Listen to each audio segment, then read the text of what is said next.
Lucas, I play Lucas. He is trying to get his life back. He got divorced, he lost his job, but now he's got a new job in a kindergarten. And so he's climbing up the lively ladder again. And all of a sudden, one of the little kids in the kindergarten says something. And this is my best friend's little kid. And this is a rumor that starts rolling and the snowball gets bigger and bigger. It is a film about how an enormous love, the enormous love to your kid can be turned into enormous fear and enormous hate. And it's possible of like imploding a whole society. This character that Mads plays so well is very dear to me. He's a good-hearted man who insists on being very civilized and who believes in the good from other people and who, almost like a religious figure, forgives them all their lies for so long and so long. It continues until he can't anymore, until he explodes. The title, The Hunt, is a little bit banal, in fact. But for me it was very important as a target, as a light tower that I was pursuing through writing, so that I know what I was writing, okay?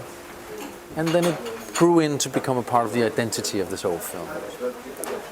Of course it's interesting that the man hunting is being hunted himself. It's about witch hunt. Of course, the hunt is something very masculine, and it's also something extremely brutal, and it's obviously a metaphor for what's happening in the film. I don't find it uncivilized to kill animals because we've been doing it all our lives and we need to eat. Some people find it brutal, others find it not brutal. And that is the big question of the film, I guess. What is brutal here? Is the little lie and the fear and the love that turns into hate, is that brutal? Or is it brutal to stand up and physically fight for yourself? What is most brutal? I'm trying to solve this as a civilized man, but I can't do it anymore. So I have to take up the axe and become uncivilized. It's interesting for me that people start clapping when he becomes violent. In a way that's misanthropic, but I understand them very well. It's also a revelation. It's a step out of a trapped decency somehow, a trapping decency, which he throws off. But I, in fact, find all the members of this society innocent little children that don't know what to do. They're confused about this whole lie, and they're lost in this chaos that exists in real life as well. For me, it's a loss of purity. It's a loss of innocence. I understood all the characters. I understood me, I understood my friend, his wife, I understood the old woman in the corner, I understood the kids. And I couldn't blame anyone for what happened. I couldn't stop it. There was no one to blame.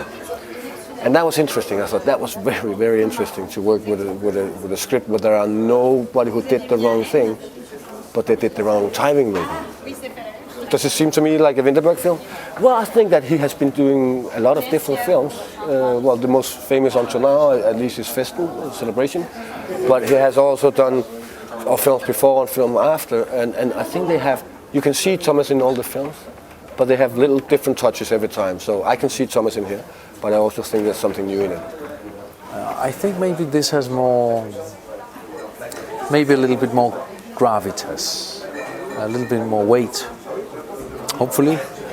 I don't think people change much in life, but maybe they grow a little bit heavier. And my films maybe do too. Terminé. Mon Dieu. Merci. Merci.